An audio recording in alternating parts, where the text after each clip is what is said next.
Well, hello there, everybody. Guess what? You have found another episode of the Conference Talk Show. My name is Tom Singer.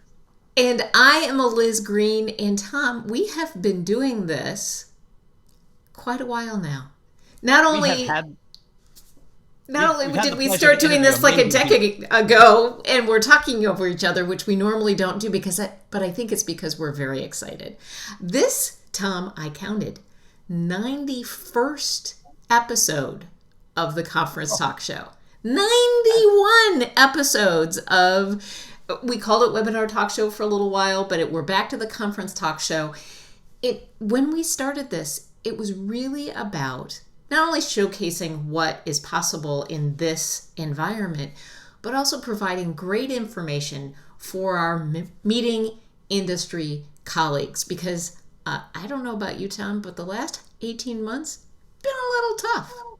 Yeah, I think that anyone in the meetings business, whether it's a meeting planner, a hotelier, a speaker, really everybody who touches that world of live events, all of us have been whacked upside the head with a big stick called COVID. Yes.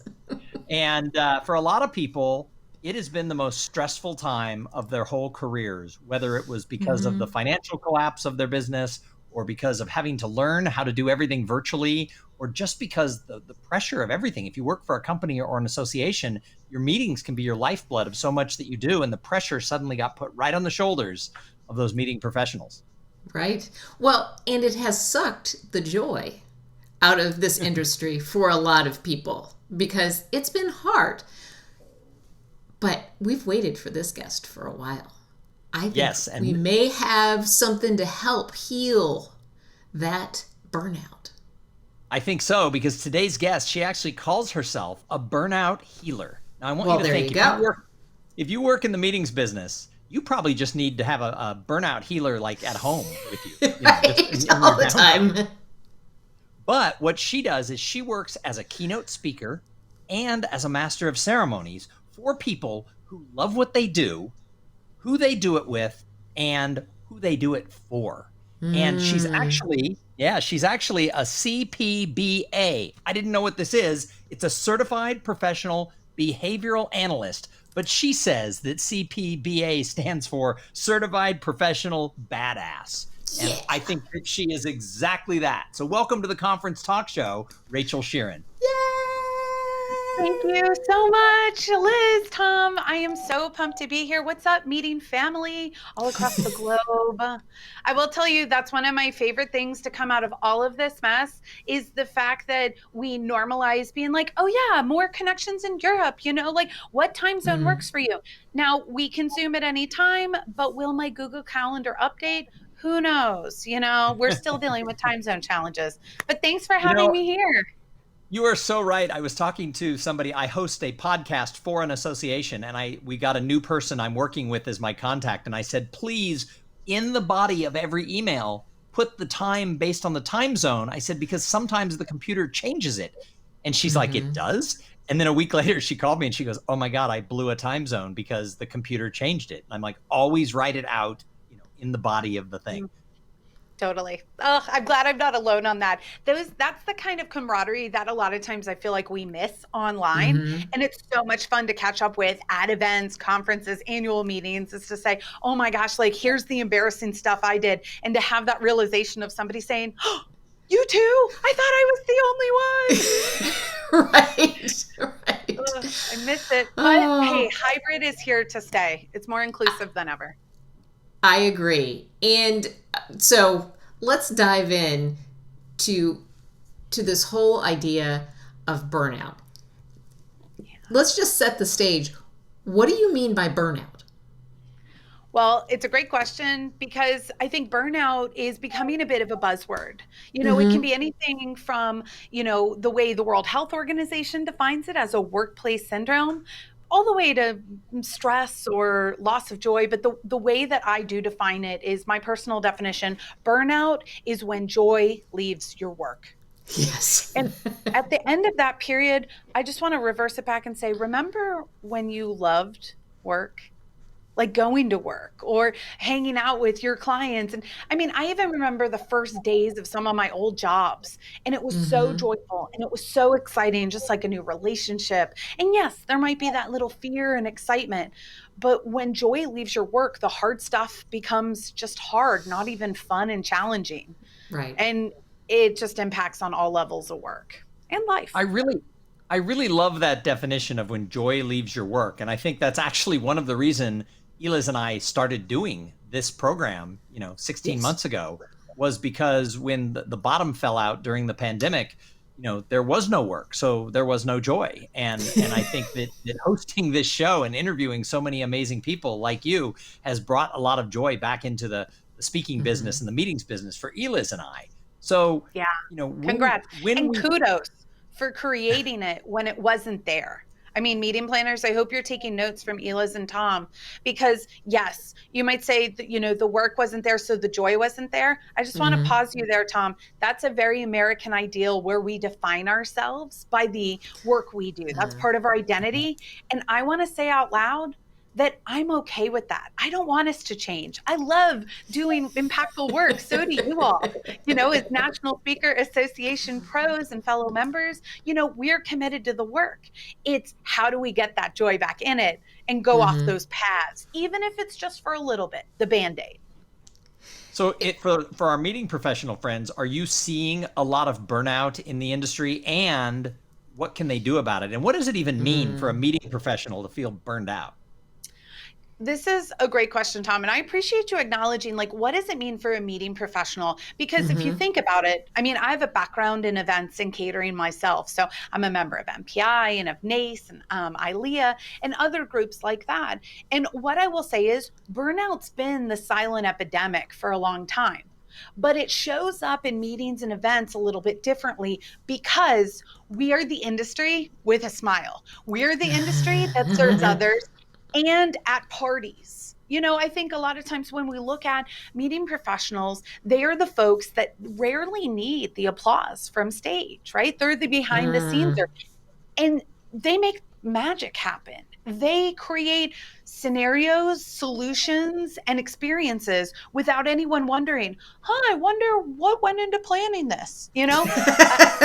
I used to have a friend of mine that said, you're working with a great meeting planner when everyone says it was so easy. It looked flawless, just like Right. speakers like ourselves.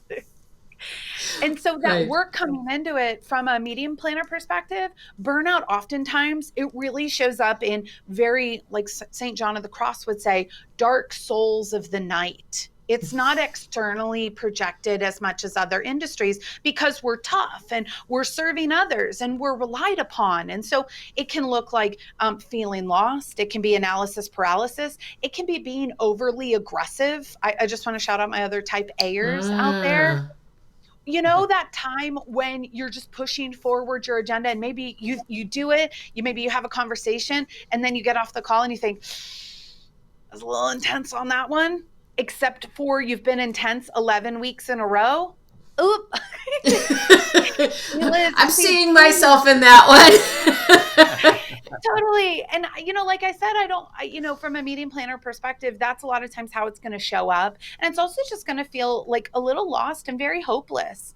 And Tom, to your point earlier, I think you made such a valid point that when joy leaves your work, I don't know hardly any meeting professionals that signed up for this industry and they were like, oh, hi, I love Zoom, that's why I'm here. Right. Like, I love not touching anyone. I love making my own cocktails at the open bar. Like, no, that's not why people get into this industry. They get into it for the art of gathering, like Mm-hmm. that fabulous book says. And I think the gathering part, when you take out the things you love, hey, the Whoop, things you whoop, there we love, are. fabulous book, Priya Parker. When you take away the things that people love, it's especially on empty tanks with tons of uncertainty. While, by the way, every school day is a meeting planning opportunity. Every safe gathering to see your mother or Right. go visit. I mean, even a concert, and I see concerts happening right now, and I'm like, it used to be, to me, this is how I think of it. Remember when TSA was new? Yes. Before 9/11. So before 9/11, you could go up to the gate, you could watch the airplanes. It was a whole day affair, and it was fun. And Mm-hmm. then TSA came, and the fun of flying really got hit hard, right? And Yes. now you have to add on a lot of things to kind of make flying super tolerable. Mm-hmm. That's where I'm hoping we are at. We're hopefully at the TSA checkpoint and clear in the Centurion Lounge of flying right now. And hopefully we'll come back off of Delta and we'll get back to being able to say goodbye to your loved ones at the gate, being able to hug and watch everything Mm. and just be together again. Oh, let's hope so. And Tom and I were just talking about this the other day, in that in the speaking profession, a lot of where we get business is other people seeing us speak. So that, like, you did a good job, so now there's spin-off business. When nobody sees you speak, when nobody sees you MC, it's hard to, like, go, hey, I'm still here. I would imagine there's a layer of that for our event professionals as well. Pulling off a great event is the best marketing for the next event. Yeah. So what do And we do people can about see this, them. Rachel? Well, I have to tell you, Liz, when you said that people can see us speak on stage, and then we've got the line of folks, at the side Mm-hmm. of stage saying, that was incredible. You changed my life, stuff like that. The same thing's true for meeting professionals because, I Mm-hmm. mean, show me a meeting professional that doesn't have like 4 pairs of shoes in their car because their feet are hurting every day at conference. We're just Yes. having tons of it, and that's part of their value is creating something physical, seeing the reaction, seeing the smiling faces, but also too having your deodorant fail about halfway through because you're running around like a crazy person. And I just want to say out loud, like, to my folks that love that stuff, I see you and I'm with you. And to me, some of the things I've helped a few colleagues do is really create more visibility around what you do. And this to me comes with, Mm. honestly, the thing none of us have been well done at, and it's training. It's, can you start to either create, if you're a video person like we are, we don't shy away from the camera, great, Mm. create videos or voice notes, create SOPs, and start documenting the things you do that A, make it easier for the people you'll get to rehire and expand, Mm. B, will create a legacy for you at your organization, C, you will have something to say, I did this. Did you see? I did this, and it will feel more productive. And then guess what? When you decide to, I think, leave, progress, you decide to retire, liberate, whatever you want to do Mm-hmm. next, you will know that your legacy is not lost in just running around on site, because I think that's actually an opportunity that this has been really given to us. The second thing I would say just out loud for meeting pros is, when you're thinking about finding that joy again, Mm. what is low risk, low cost, and potentially high reward? That there's two sides of the statement. No one's thinking about me. Mm. No one's thinking about me. you know Mm. and to me, that's where there's so much opportunity right now, whether you're doing virtual events or hybrid events, that you can gamify things, you can try out things. Listen, Mm. if launching confetti cannons, which by the way look great in our home studios, but it is tough to clean up, so I just want to say that that's tough to clean up. Don't use glitter, do not. But using Mm. the tissue paper confetti cannons, that is great. You know what's not great? A client recently had me in for their awards gala, and the theme was denim and diamonds. Loved it. Denim, super equitable. Almost everyone owns denim, right? And then some, Mm. rhinestones. Tom, I've seen your collection of diamonds. Absolutely gorgeous. Stunning, stunning, stunning. But let me tell you, one of their signature items is a cowbell. You know what doesn't sound good on Zoom? Cowbell. It's shrieking. So there I am, stuffing tissues up it, trying to make it work. But here's the thing, Uh, low risk, high reward. All of a sudden, everyone else was on screen ringing their cowbells because that's something that they used to do at their all hands meetings. So I give that suggestion up, whether it's, putting a bear or favorite animal in the background of your studio, or maybe using these Hue Phillips light strips like we were talking about earlier, which you can color change. I mean, listen, I love that my setup looks like this, and this is very representative of me, just like Tom and Liz, yours is too. So for meeting pros, can you make it fun? Do you have to have the white wall or, the kitchen behind you? You're in the business of making stuff look good. I believe in you. Switch it up. Have a little fun. Those were, I took notes. We're On her. That's really, I'm honestly, people, the light strip tip worth the price of this interview alone. I can't wait to see it on an upcoming conference. Like my brain is like, ooh, what could we do with that? That's exciting. Tom, there are so many of our meeting professional colleagues that we are hearing from that are dealing with this uncertainty. Like we all thought we were going back full force. In person, thank goodness, let's go. And now in July, I thought the fall is going to be just like it was in 2019. Things were starting to book. It was exciting. There were inquiries. Meeting planners were excited. And then last week or the week before, it all started to get less exciting for a lot of people. So let's talk a little bit, because we have 3 MCs on the interview today. We just need Rob as the DJ. There we go. How do we get, or how as MCs can we help? Because I know we can with this burnout. I always think one of my metrics of did I do a good job is if my meeting professional got to have a sandwich during the event. I love that. Sitting down or standing up, is that too much to ask? Well, I like sandwich and a little bit of sleep are my metrics. So I love it. Well, you make a great point, because I think one of the things that's at the core of burnout is really the things that have changed.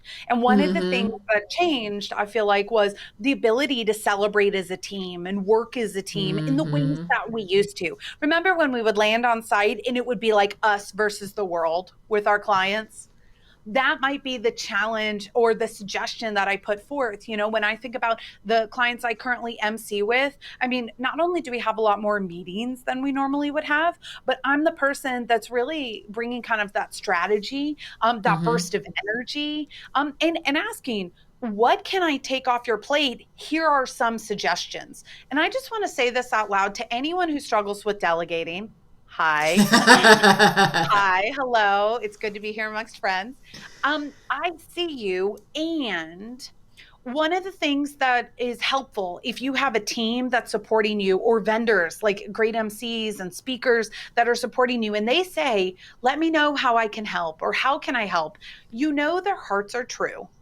But what I would encourage you to do is ask them, well, what are the things you've helped previously with clients? Or, I prefer to be, instead of offering help, can you see something and say something in a positive way? And that to me has made such a large difference, because you've got to think about it. If meeting professionals are burned out, which they'd be human to be burned out, to be honest, if you're burned out, and we're the solutions provider we've always been, we need to start having conversations in a different way. And I think sometimes it can be overstepping. So us as event professionals and MCs, we can ask, what kinds of solutions are helpful? What kind of problems are you solving? And not just ask it at the beginning, but ask it every time you meet. Because, for example, one problem that I was recently having with it was a 3-gig engagement, and the first gig went great. And then the C-level decided to maybe pull back a little bit on the energy or the interaction. And so that was causing the meeting planners I was working with to say, no, let's redo this. Can we change this? No. Can you shoot in front of a gray wall? And I thought, this thing is not like the other. And so it's about asking those questions. What's going on? What solutions can I be helping with right now? What suggestions are you looking for? And get that permission to share. Because, y'all, if I can be real here for a moment, I will be damned if all of us have gone through all of this not to share. And that's why True. episode Truth. 91, I mean, here you are, and you're professional sharers. And I am so grateful for it because depending on the guest, I'll say, oh my gosh, yes, I've been wondering how someone does this. Or, oh my gosh, yes, like let's see what the eCam Live looks like. Your virtual setups are so great. Your interviewing talent is through the roof. And it's about that sharing in ways when people are ready to receive it that I think is going to make all the difference. Yeah. So, Rachel, one of the things that we've all seen and has been talked about on this show and in many other places around the meetings world is the role of the Master of Ceremonies has suddenly been elevated over the last 18 months or so because the digital world showed a lot of meeting planners that it's not just Becky from sales with a great personality, that Right. having someone who's experienced in that role of Master of Ceremonies can take a lot of the stress off of the meeting planner. It can make them not have to be on pins and needles during the whole broadcast of a virtual or a hybrid event. So what are you seeing around this role of the MC, and how do you think it's going to change as far as the meeting planners partnering with people in that role? I think one of the biggest opportunities, to your point about Becky, I recently was talking with a client that I keynoted for, and they were looking for MC work this time around. And I said, what happened to XYZ person? And they said, well, once he started being recorded and people could play it back, it wasn't so good. And I think about all those live moments that happen that maybe because we're in person, maybe we just let slide, or because we're getting ready to speak ourselves, we don't really pay attention to. But I will tell you out loud, meeting professionals, the world we live in and the world that is growing is a world that pays attention.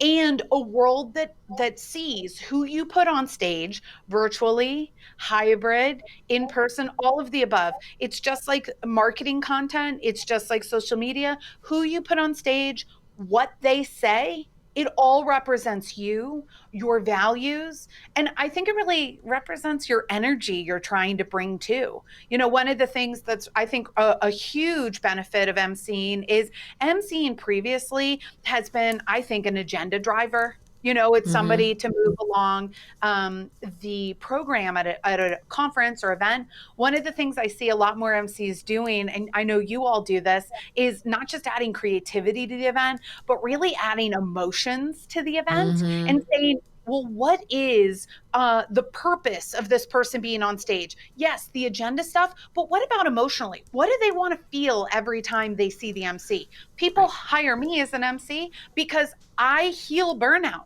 Whether I'm emceeing, corporations will hire because they don't want to talk about burnout, but they want people to feel better. They want people to feel energized. I mean, Liz, people hire you for curiosity boosting and connectivity. Tom, we were talking about this earlier. Safety, security, confidence, hashtag DadMC. And we all have, I think, this opportunity. And we, as I think, being part of the meetings and events industry, to say, if we are stewards of a conference or an event or a sales summit or whatever it might be, if that's what we're doing, then how do we want to help people feel? Because people need help. I think I'm going to have to run with that for all the millennial meeting planners out there. Hashtag dad vibes, like good dad vibes. Good dad vibes. Dad of the year vibes. Dad of the year vibes. What about father of the bride vibes? Oh, that's perfect. Yes. Yes. Oh my gosh. Yes. Oh, I love it. Thank you for that question. That really means a lot. Well, and I think one of the ways that an MC can really serve well is to be that sort of once removed participant in the discussions. Because oftentimes, this gets a little interfacing. Like, we've always done it this way. This is how we do it. But to bring a different perspective, to bring more experience with different events and different groups of people, So true. That is a way that we can really serve well. And there may be a solution that is simple that we know about only because we've had all of this exposure. I love it. Liz, you just brought out in me too. Let's talk about money for a second. The increase of MCs as a valuable sponsorship opportunities. I'm Yes. going to predict that that is the number one. Forget the swag bag. Spoiler alert. Nobody uses it. Like ever. They just throw it away. They leave it on the tables or in the airport. But let me tell you, a sponsored dollar going towards the MC. Oh, you want someone standing up there in your logo colors? You want somebody saying that I'm presented by XYZ Corporation? You want somebody interviewing your VIP, your president, your CEO, and having a conversation? Oh, and making them look good? Even if they can't form sentences. I'll tell you one of my favorite gigs as an MC. I'll tell you what, it was a Mormon company owned by these two gentlemen who were definitely in their 80s. And in the age of Zoom, you can imagine these folks, they couldn't even have a margarita, to loosen them up. They were there, we were Zooming. And here's the thing, did the 10-minute interview take 70 minutes? Sure. Because we spliced it together, and about the first 30 minutes was, I can't hear you. I can't hear you. Can you hear me? No, I can't hear you. Well, you can because you're responding. I think you can't hear me loud enough. Maybe is the nuance there. But let me just say out loud that that's one thing to help, I think specifically of associations here. One thing that association meeting planners don't have to fight for in the budget, because let me tell you right now, our value is limitless. I mean, thank you video at the end, pre-event videos. How about welcome to this app? Let me explain. I'll see you out there, How about the voice of God, which, Tom, let me just tell you, when I'm emceeing an event, God is a woman. And it is good. I've never doubted that God was a woman. So I do that, Tom. Tom, you're a gem. Eliz and I have talked all along that interviewing sponsors is like one of the greatest things that people are leaving on the table when it comes to being able to provide value for those sponsors. Because we believe that anytime you can do a good interview, a solid interview is better than a talking head over PowerPoint any day of the week, even with your keynoters sometimes. Yep. Now, as we wrap this up, hybrid. Oh, sorry. Yeah. I was just going to shout you out. You all were doing hybrid before we had to do hybrid. So I just want to shout you out. Thank you, Yodas of hybrid.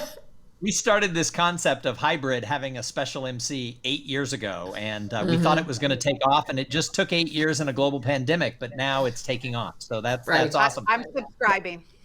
Yeah. So Rachel, as we wrap this up, what advice do you have for the meeting professional who's been listening, who says, I am suffering from burnout, the joy is leaving the building? What quick tips do you have for that person? I think reminding yourself that you're not alone, and it's not because you can't hack it, is probably my number one. Of all the thousands of people I've researched for my book coming out, one of the core, I think, trends that I see in meetings and events pros and other high performing, high stress industries is the idea that when burnout starts to call, the immediate thought is, what's wrong with me? I can't hack it. Let me fix it. Let me get a pedicure. Let me take the weekend off. I just want to say out loud, there's nothing wrong with you. You're still the same complete badass, magic making meeting professional that you've always been.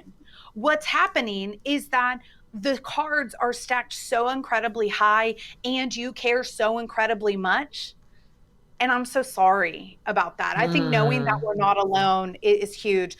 I want to encourage folks to remember what does bring them joy. That's a huge takeaway. And joy, as I define it, I'll leave you all with this, is happiness that is undependent on anyone else's reaction. Happiness that is undependent on anyone else's reaction. And I got to tell you, Tom, I know we spoke on the Great Speakernomics podcast, and you had let me know after our chat that you had started hiking. That was your pandemic hobby, and one of them. And one of the things that I left that conversation with was a real happiness for you, because I think all of us that care deeply about our work, we've all made the joke at a networking event or to our families or to a person we might go out on a date with or just meet. And they'd ask, so what do you like to do for fun? And we would say, work. This. Yeah. And I just want to say out loud, like, work will never love us the way that we love work. So I hope you find that joy. You're worth it. Nature will love you back. Yeah, nice. Or that's why it I like will hiking. smack, That's why or I it like will hiking. smack you down. Depends on the perspective. Tom, me and I you don't would get go hiking. I don't get anywhere near nature that's going to smack me down. That's good. All right. My hiking trails are like this. That's good. I'll sign I up for heard that. though, did you hear it, Tom? She mentioned a book. Oh, she did. Yeah. And if somebody wanted to know more about this book coming out or working with you, how would they find you? So I am all over Instagram. I'm at rachel.sheerin or on LinkedIn. I do love my LinkedIn as well. I put out a newsletter on my website. So it's just rachelsheerin.com if you want to look at my cute dog, my hot husband, or sign up for the newsletter. It's totally your call. But the book will be coming out in February next year. So I'm really excited. It's called F This S, Burnout and Coming Back to Work You Love. Nice. Love that. Well, I'm Love excited. everything about it. Maybe we'll have you back when the book comes out here on the Conference Talk Show. I would love it. That'll be episode 134. Maybe. Perhaps so. Yeah. Perhaps so. Oh, thank you so much for being with us, Rachel. Thank you. This was perfect. And I know that our meeting professional colleagues are going to love it as much as we did. We'll be back. Don't go away. Tom, Hello. Good job getting her on the show. Oh, yeah. No, I interviewed her for the National Speakers Association's podcast, and I had never met her before. And I was like, we're going to talk about burnout. What a dumb topic. And it turned out it was one of the best episodes. I got excited. All the listeners got excited. And that's when I told you, we've got to get her on the Conference Talk Show. I know. This matters. I know. This matters in the meetings. It does matter. And, especially when we're talking about stress and those sort of issues, people do tend to think that they're a soft sort of topic, right. Fluffy topic. This is not fluffy. This is very important work. So It's if very you important. want... And the other thing I want to add is I've gotten to know her over the past 4 or 5 months since I originally interviewed her, and she's a delightful person and a great friend too. So it was a pleasure having her here today. Yes, indeed it was. If you want to see more episodes like this one, you can find us live on Facebook every Monday at 11 o'clock Central Time at conferencetalkshow.live, or you can catch all of the episodes that we've done. There's a lot of them at conferencetalkshow.watch on YouTube. And if you want to find out about Eliz Green or myself, Tom Singer, and you want to hire us as a team to run your hybrid event, or you want to work with one of us individually, you can find all of our information at conferencetalkshow.com, and you need to check out conferenceheroaward.com. That's where Eliz and I have been presenting wonderful awards to people who are serving the meetings industry, and we would like for you to nominate somebody, whether it's a meeting professional, a hotelier, any type of vendor, a speaker who has really made a difference for your events. Let us know about them at conferenceheroaward.com. Maybe somebody will nominate Rachel. There you go. Yeah, could happen. Could happen. Rachel, thank you so much for being with us. This was a wonderful, wonderful episode. I took tons of notes, and thank you so much. Hire Rachel. She's great. Absolutely. Or hire all 3 of us.